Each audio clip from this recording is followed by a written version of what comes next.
Welcome to this week's episode of Success Through Connections, and I'm your host, Zelda.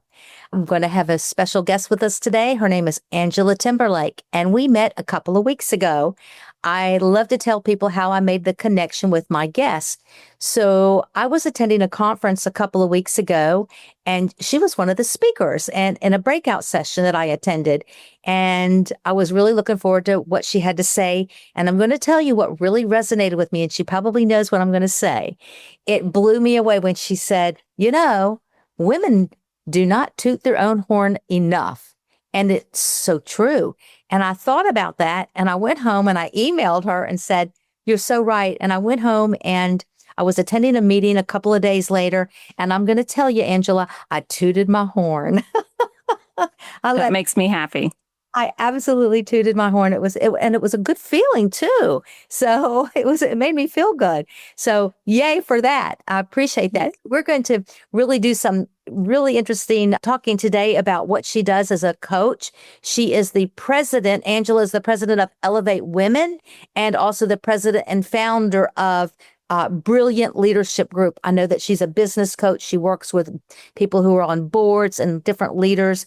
And if I'm not mistaken, you're a coach for those who are current and future C-suite leaders. And you also work with boards to help them become more confident, which is awesome. I know I've been asked to be on boards before where I feel like, why'd you ask me to be on this board? And you don't feel confident. So I can relate to those feelings. So welcome to Success Through Connections. We're so glad to have you, Angela. Thank you so much, Zelda. It's an honor to be here. And I'm excited to talk about something that I think you found out that I'm deeply passionate about, and that's building leadership legacies and the real power behind authentic connections. So this is perfect. Yes, I'm all about authentic connections. I think that's where it's at. I've never been the salesy kind of person. It's like, take it or leave it. This is who I am. And you build a relationship from there. And I just loved when you were speaking. It was just so awesome. So I thought, got to have Angela, got to have her.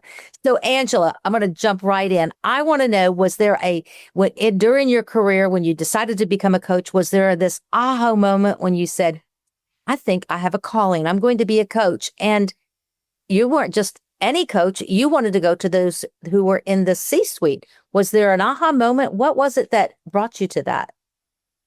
I don't know if there was an aha moment. It was more of, a career of helping others find the best version of themselves. Right. And so that's where I realized that was sort of my sweet spot and what I wanted my legacy to be. And I just got so much joy and passion coming out of helping people realize their own aha moments. And the more that you can help someone be an effective leader, leading an entire organization, the ripple effect that has, right? So it's not only making them a better person for themselves, but then everyone that is in their wake is just a better person, happier in their roles, and feels a sense of purpose in what they're doing. So that was sort of the aha of, how can I do this not only just for, one person at a time, but the work through Elevate Women was, how do I do that a community at a time? Yes, absolutely. So is there something when you're working with these leaders and even future leaders, is there something that you see really with the seasoned executives that they struggle with? Yes. And it's typically being able to speak your value. And so a lot of times, especially with women, we speak in terms of our resume and what we have done and things that we have done in the past. And so when it comes to being an executive and even getting on a board seat, we need to talk in terms of I and what I have done and the value that I bring looking forward, not looking back. And so I think that is the biggest challenge because we're taught and, the system is really designed to bring out the best in everyone. And so that's how we learn to speak is in terms of we did this. We brought, 1.2 million to the organization rather than I led a campaign that brought 1.2 million to the I'm organization. guilty of that. I'm totally guilty. And I think you spoke about that when we were in that meeting a couple of weeks ago. We do tend to say we. I don't know if it's because we don't have the confidence in saying I, or is it to make you sound like you're a big organization if you're a small organization? But you know what I'm saying? It's like, Yeah, exactly. so maybe Yeah. take And I ownership. think it's a mindset shift that we have to, and I don't mean to do it in sort of a braggy way that, that's how, we sort of started talking about it is, it's not meant to brag about yourself, but there's certain times where we need to make sure that we are seen and we are heard for the value that we bring, not as a team that I can stand on my own. It wasn't just the entire team that did it. This is what I led and the value that I bring. You were the leader that led the group. Yes. Right. Absolutely. Right. It reminds me of recently I don't know where I put it somewhere around this desk. I'm the leader. And I had to be reminded by that of one of my team members. It's like, well, Zelda, you're the leader. We're going to do what you want. And I have this entire spreadsheet now of who's doing what and all the different tasks involved. So yeah, it may be a we, but it was me who came up with it all. So take ownership. Yeah, I'm guilty. You're not alone. Okay, I'm in good company, but I don't want to be in that company. I want to be in the other, Right. So can you give us an example of where coaching maybe helped a leader completely transform their approach to their organization? Yeah, I mean, what we try to talk about in doing this is that the value, being able to articulate your value helps everyone else be able to do the same thing. Okay. And so then when you start thinking in those terms, it's the value in everything that you do. So one of the clients that I work with, we took that another step into making sure that everything that they did in the organization was providing value. And so when you think about that sort of mind shift helps making sure that you have the right people in the right roles, delivering the right value for their clients. And so, when you start thinking in those terms and not just putting out a great product or not just putting out what the customer asked for or your client asked for, but if you think of in terms of value, then it entirely shifts in making you think, is what we're doing valuable? Do we have the right value in those seats? And so it just really, it turns an organization into making sure that they are bringing the right value to their clients. Oh, that's so true. And I can so relate to that. And just, trying to do everything yourself and you can't. And then you bring in the team and the team is not right. So you have to get rid of that team and you bring in a new team. And it's just been like recently, actually, in the last couple of months that I actually felt like I brought in the right team that's helping me get to the goals that I'm trying to achieve. So bringing in the right people is so important and making sure that Right. they understand what you want to accomplish.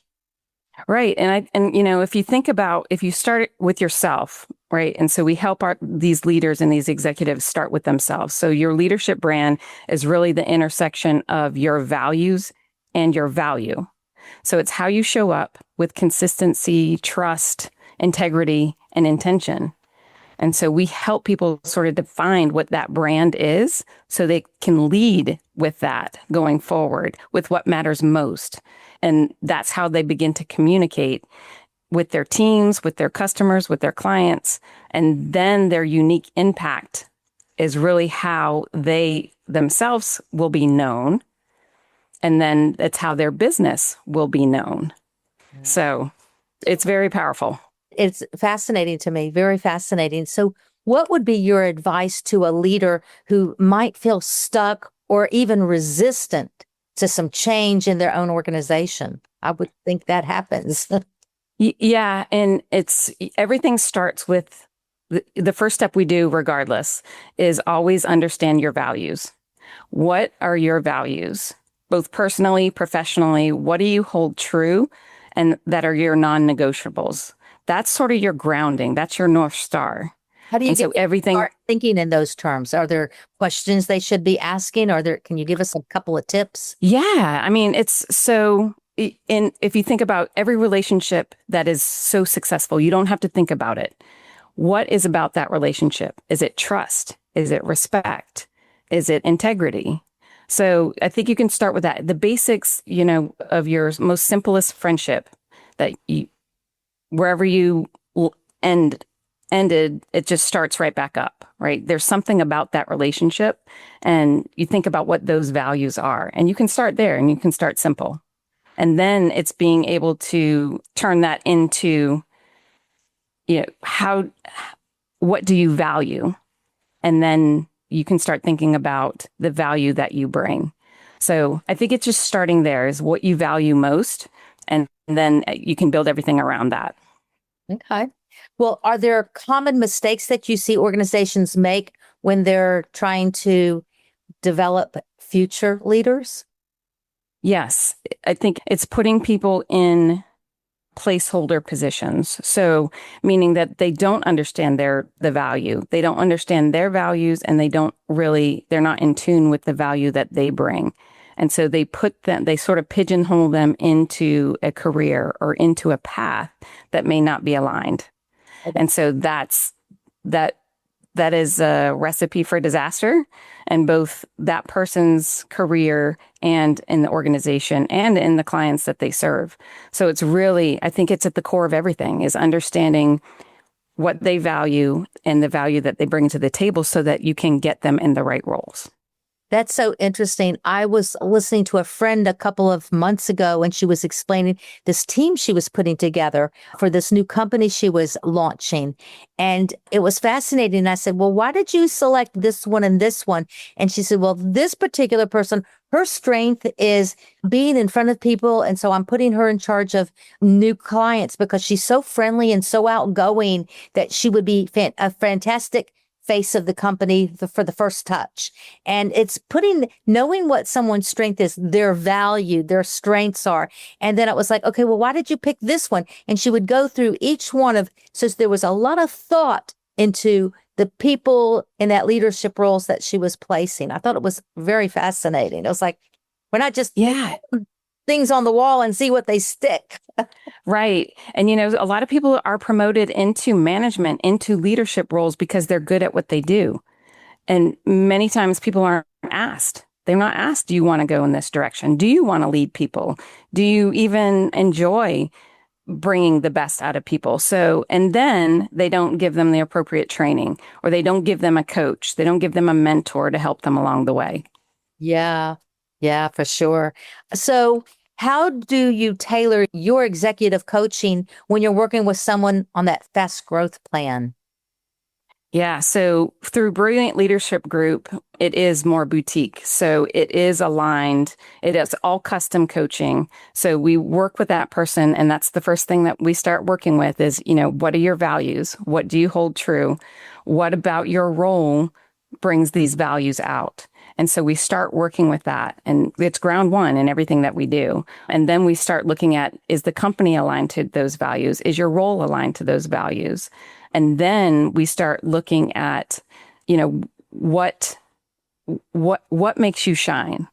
And where do you feel like you've hit your sweet spot? Sort of, the question that you asked me, when did you know? What was your aha moment? So we put them in those scenarios to say, hey, if this is the ideal role for you, how do we get you there? And so we start working through sort of those career transition plans. So, Angela, if you're working with somebody, they're new and they're saying, okay, I hear a lot of your value, your value, I hear the word value a lot. Are there a couple of questions we could ask ourselves to determine, well, what is my value?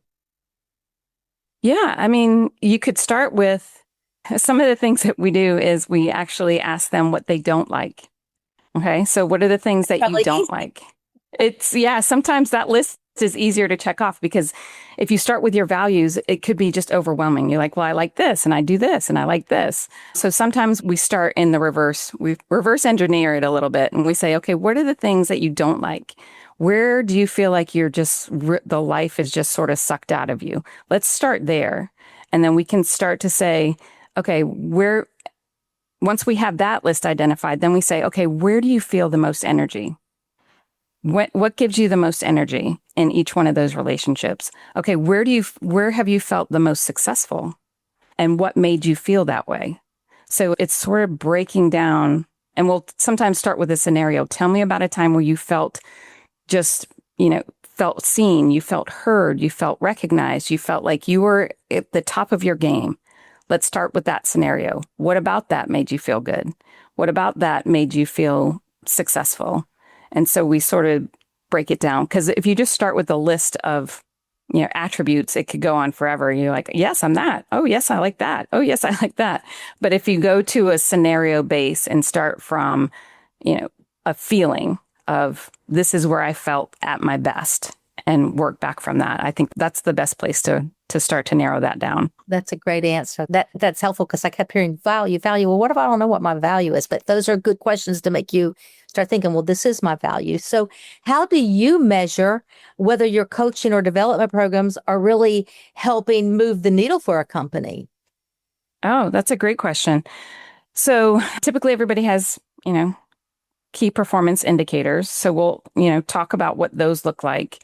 And then we put some measurement into that. So whatever your key performance indicators are, or whatever your performance metrics are that your company is measuring you at, let's build in some steps in order to get you there. And so we work all within that organization's sort of framework on how they measure success. And so we back in certain milestones of getting them there, and how does that show success, and how can you attribute the coaching that you've received into that success.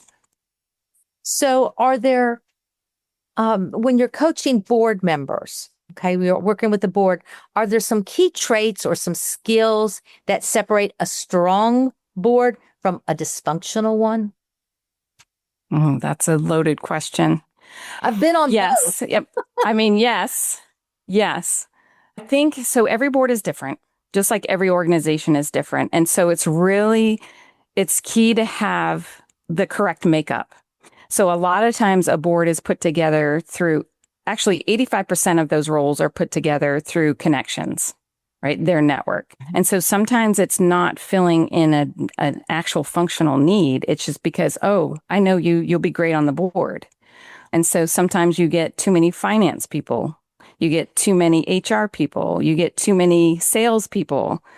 If your board is not balanced, same with your executive team, it's not balanced to the actual needs of the organization, then it becomes a little dysfunctional. It comes, it's off balance. Absolutely. And so I think, it's really knowing, being strategic and about who is in those seats and what their goal is and what their job is and how can they contribute to that strategic plan.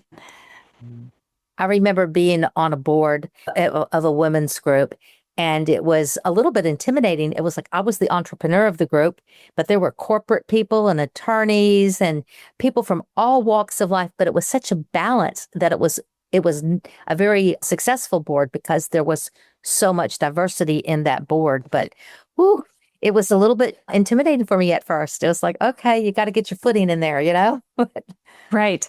And then the more that you are in that scenario, you realize what your voice is, right? And what you're contributing, because maybe there's not another entrepreneur there and you have that lens and you have that experience that no one else has. And so that's the beauty of that balance. Yeah. So how do you advise leaders to strengthen those relationships with the board that they have, especially, I would think, during times of conflict or challenge? Oh, yeah. I'm a firm believer that business moves at the speed of trust. Okay. And so connections is key, right? Having connections, but connections to the next level, connections from a relationship standpoint. So if you have trust and if you've built a deeper connection and a relationship, then business moves faster. things just move faster because you know that person's intent. You know the questions that they're going to ask. You're not, second guessing it. You're not self-doubting it. It's not projecting in any other way other than this is what's right for the business. And so it's a beautiful conversation that we're having because of the connections that you have. And it takes time, right? It takes time to get to know the board members. It takes time to get to know the executive team. But it's so much time well spent because of the rewards that pay off once you really have that trusting relationship. Yeah, I totally agree with you on that. So, what are do you see any leadership trends happening in the horizon? Anything new happening that you're seeing on boards or just in leadership in general? On boards specifically, traditionally, it has always been you have to have a C-suite title in order to be on a board. And so what we have learned and what we're seeing now is it's gravitating a little bit more towards functional. So if you have an expertise, but are not quite in the C-suite, or if you have your own business, or, if you have a strong functionality that has been demonstrated in other ways, then boards are gravitating towards that functional expertise over title, which is good to know. And that's, something that's really powerful for business owners or people that are not in that corporate track to be in that C-suite. So it's honing in on what we talk about is, narrowing your focus a little bit because especially for women, we feel like we're good at everything. We can do everything and we're great multitaskers, right? But if you hone in on what that value is and what you specifically bring to that table and do it consistently and do it well and do it visibly, then that is very attractive because it brings that sort of cachet that's needed at that board level. Yeah, I know from being an entrepreneur all my life, we do think differently than someone who's on the corporate trail. It's very different. And I've noticed that it's the one thing that always bugged me being on boards was being the entrepreneur, being at the top of that chain. I can make a decision like that. Whereas when you're in the corporate world, it doesn't move quite so fast. All the check boxes that have to be checked. Yeah, yes. It was like, can't you just make up your mind? I was like, we have to check all the boxes, like you said. Yeah, it was exactly. All 20 minds that go into that. Yeah. So is there any one particular lesson you can think of that you've learned by working closely with these high-level leaders that you apply in your own life? Yes. And which actually played out in my career as well. And that is the value of relationships. So one of the things, especially in that corporate ladder, and sometimes even in business ownership, you're so focused on your clients, you're so focused on your customers and the team around you inside those walls. And so you're not always going to be in those walls. And not having relationships outside of those becomes very lonely. And you feel like you have to start over. And so I've seen that time and time again, not even just in myself, but in executives who have gone up so far in an organization and had so many relationships. And then when they leave that organization, it's like crickets. And so they feel very much left out. They feel almost on an island. And so that is the one thing that I'm very strong in helping people understand is build relationships outside of your organization. Build them in the community, build them in your neighborhood, however it is. Just make sure that you're being very thoughtful and intentional about relationships outside of your walls. Angela, that to me is brilliant because I live in a 55 plus community where I'm one of the very few who work. And I can see how you would feel like you lose your identity when you leave work because you're like, well, now what do I do? I'm not going to sit in a rocking chair here. So I totally think you're absolutely right. You have to get involved with things outside of work. Yeah. And it's hard. And knowing your brand and your value too helps you to introduce yourself outside of a title, right? Because you get so used to saying, hi, I'm Angela. I'm president of Elevate Women. And when you're not that, it becomes very awkward and very uncomfortable and you don't know how to express yourself. So I think, making sure that this value and this brand stands the test of time, and that's where it becomes your legacy. So if we're getting close to the end of our time today, I want to make sure that our listeners know how they can reach you should they want to bring you on board. How do they get in touch? Yeah, absolutely. So I'm obviously all over social media, LinkedIn, Angela Timberlake on LinkedIn. If you want personalized executive coaching or executive coaching for your team or your board, then that is through Brilliant Leadership Group. If you're looking to be part of a cohort and eventually make it to the C-suite or onto a board and be part of a broader network, then that's through Elevate Women. Okay, very good. And we'll put that in the show notes, or you can give me a call and I'll hook you up with Angela, no problem. So I have one final question for you. It is my signature question. And so here we go. So we're called Success Through Connections because I believe you need to be connected. Can you share with us a story about a time when an opportunity presented itself to you because of a connection, or when you opened the door for someone because of a relationship that you had? I love this question. So connection is really at the heart of what I do as an executive coach and with Elevate Women. And as I mentioned before, is one step further is into relationships, right? Building those deeper relationships. So as a coach, the magic comes in when you've created a relationship that picks up right where you left off. It's so comfortable and natural that you talk about things that you might even not tell your spouse. You might not tell your partner. You might not even tell your close friends, but you built that deep relationship that you're comfortable in sharing it with your coach. That to me is just the ultimate. And I think, every one of us has one of those friends where you just pick up where you left off. So that's great. Now, personally, I have what I call a personal board. So I have 4 powerhouse women that I met here in Jacksonville. We come from all different industries, roles, backgrounds, but together we form a tribe that supports, challenges, and champions each other. We've opened doors for each other that none of us would have been able to do alone. We've shared influence, networks, wisdom, and not just for our careers, but we've gone, even further into our personal lives in order for us to stay grounded in who we are. So these women started off as connections and have become trusted advisors. And now what I hope and what I expect will be lifelong friends. And my hope is that everyone finds something like this in their lifetime, because I truly believe in the African proverb that if you want to go fast, go alone. If you want to go further, go together. So as I mentioned before, progress in business moves at the speed of trust. And that's what connection really is about. Not just who you know, but how deeply you support, elevate, and trust one another along the way. I preach that. You're preaching to the choir right this minute. Actually, on the very first book I wrote, which is called The Art of Bouncing Back, I absolutely I call it your inner circle. And everybody should have that group of girlfriends that they're going to tell it to you the way it is. Not what you necessarily want to hear, but what you need to hear. Right. Right. Yeah. And it didn't start that way, right? It just started as a connection, and it was grown into something just so perfect that everybody needs. I have that group too. It's awesome. I highly recommend it to everybody. So that's really our show for this week. And just remember that success does not happen in isolation. It takes connections. So until next week, keep making those connections. And I hope that you and I get to connect soon. That's it for today. See you next week.